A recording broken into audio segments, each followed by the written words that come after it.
Hey everyone, welcome back to my channel. Today is going to be a witchy video. If you're not into that kind of stuff, that's okay. Check out some of my other videos, and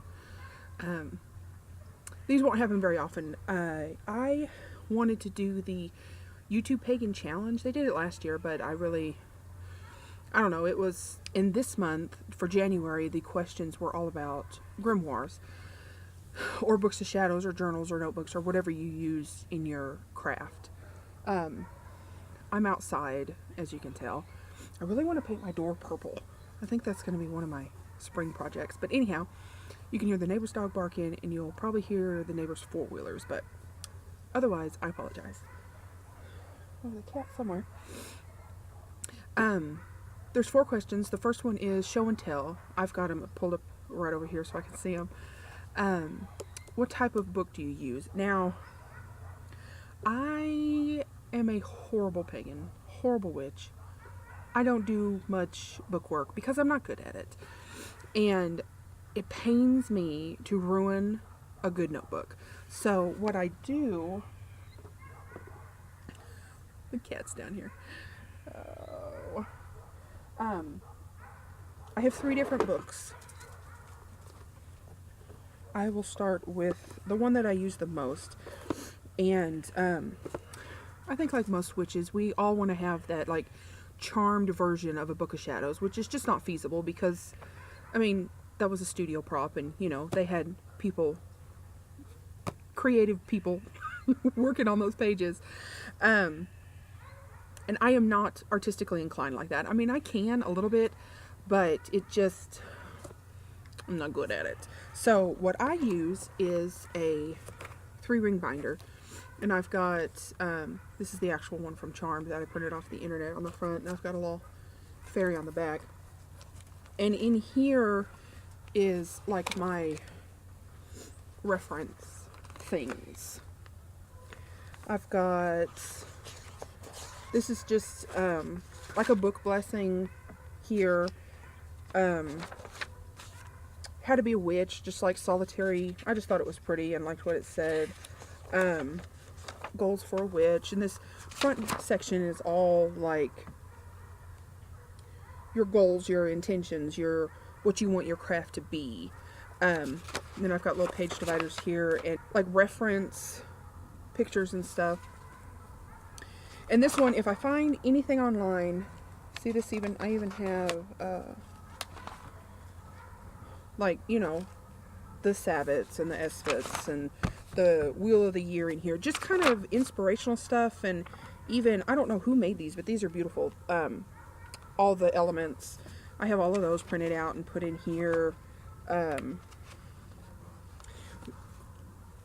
Drawing a pentagram, what it means to invoke or banish, or which way you want to do it, and oh, I'm gonna drop it. What the different, like, parts of the actual pinnacle or pentagram mean. And like the moon phases. I think that's what I have in here. Just stuff I thought I should know, and it was pretty, and you know, I can reference back to.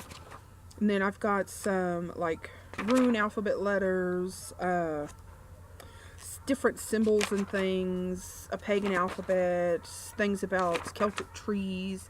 I'm really into Celtic magic, cats of witchcraft, and then this other section was more just like generic spells. This one's like just a cute little rhyme about besoms. Hand fasting picture from the Charmed, why did I say it like that? From Charmed. Just things like that, because I can't draw anything like that. In my wildest dreams I couldn't. But I think it's beautiful.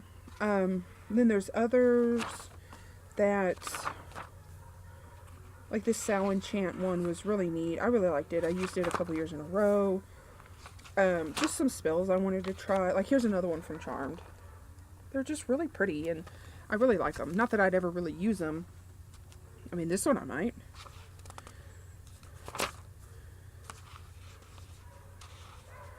Here's scrying for something lost. It's pretty imagery that I like. and that resonates with me. What's this one? Oh, Garden Blessings. Then I've got just some blank pages here that I had wild notions about filling in, and this one was cool. It's a bunch of different mushrooms. Ow. But this one I like to have because I can add and remove things as need be. Or if I find stuff that I think, oh, well, I'll use that, and then I'll put it in here and I'll go back to it and think, that doesn't really resonate with me anymore. I'll just get rid of that. So this is easier to customize this is like a workbook. I use this to work through my magic, to find what spells I like and what works for me and stuff like that. So that way, when I find something that I really, really connect with, I have this. This is what I want to leave behind. This is what I want to be able to say, okay, tomorrow is Imbolc. I've got my ritual that I like to use. I've got all this, the things that I'm readily able to use wrote down in here. I've bought several different spell books, just like, I have the Good Witch's spell book and a couple of other ones. And some of that shit I can't find in rural Oklahoma, and I don't have places to store it, so I kind of have to I have to witch my way through my craft. But this is what I want. I've had this book for years, and I started, it's blank, just blank pages. I bought this from, I think it was the Magical Cat online, and it's got a little triquetra here. I like the triquetra. It's Celtic, and I like the Celticness of it. It's nostalgia for me because of Charmed.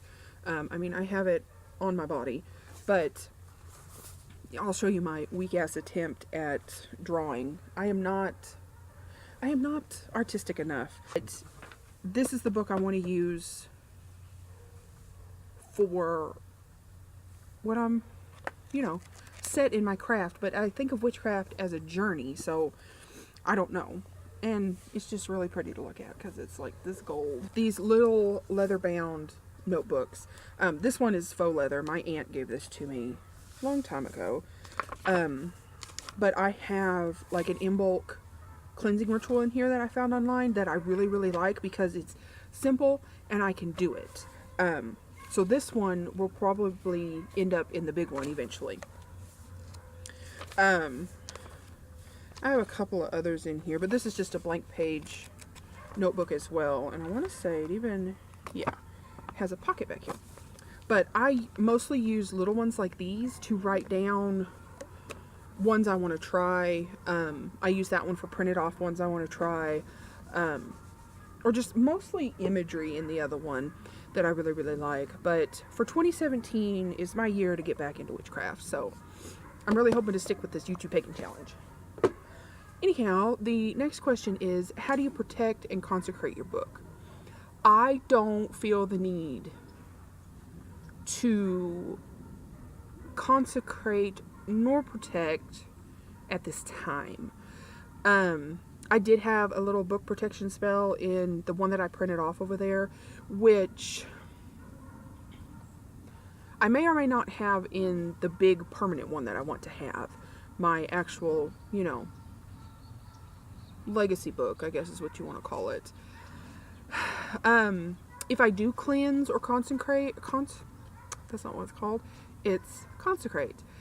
I like to use dried sage and salt to not necessarily protect it, but protect it in a way that I don't lose it or I don't damage it, or not so much that someone will find it, because if they do, it's a book. It's, hopefully they'll return it to me, but it's never going to leave my house, so I don't feel the need for that at the time. Question 3 is how to organize your book, a table of contents, bookmarks, etc. You saw with the binder that I have little sections and stuff, but what I eventually want to have in here is a ribbon bookmark system where in the front I'll have a key of what the different ribbon colors mean and have them spread throughout the book, like probably corresponding, I guess, like candle colors. I like a lot of candle magic. I have several books on candle magic. Kind of that's how I want to separate it, in probably seasonal, like with the Esbits and the Savits and all that stuff, but then also like color wise. That's what feels right for me, is to do it by color. What spells, you know, use white candles or black or blue or red or pink or any of the main, you know, colors. Question 4 is how to start your book, getting over perfectionism, creative techniques. I am not a perfectionist at all. I'm like, fuck, that'll do. But with my books, I want them... Funny story. I'm trying bullet journaling, which, if you don't know what it is, look it up. It's super fun, and it looks so good when you see the examples, but it's hard. And I have time to sit down and do it, but then I'm like, I'm just gonna mark it out and throw it away later. It's, you know, I don't know. But creative wise, I think I want to try like some stickers. I want to try to use like some scrapbooking stuff. I like that kind of stamp slash scrapbooking slash sticker idea, so I kind of want to start collecting stuff like that, and I'm going to do it in a way. I've already kind of started, of not like going to, you know, Stickers R Us and just finding whatever, but if I'm out and about and I see something that resonates with me, I'll pick it up and find, you know, a way to use it that way. And if you're someone who cannot draw like me, stickers are a good way to go, because you can buy scrapbooking stickers. There are so many available options for like page dividers, and because I would want like cute little arrows to, you know, stuff like that. But I think that's the way I want to do it, is kind of a scrapbooking way. Okay, so I guess that's all 4 questions for this month of the YouTube Pagan Challenge. I'll have a link in the description to the YouTube Pagan Facebook page if you want to do these questions as well. Or let me know down in the bottom, what do you use? If you use a grimoire or a book of shadows, or do you find a way around not making it look horrible? Oh, I guess as long as it's legible and you feel comfortable with it, just do whatever you want. Do whatever you want. That's the good thing about witchcraft, is there's no really hard set rules. You can do whatever you want. Anyhow, I'm Kayla, and I hope you enjoyed this video. You can check out my blog down below. I'll have pictures and stuff, pictures and links to where I got my Tricatcher book, and different spell books that I like and take inspiration from. And if you enjoyed it, give it a thumbs up, subscribe. I guess that's it. Is that all you say? God, self-promotion is difficult. Anyway, ta for now.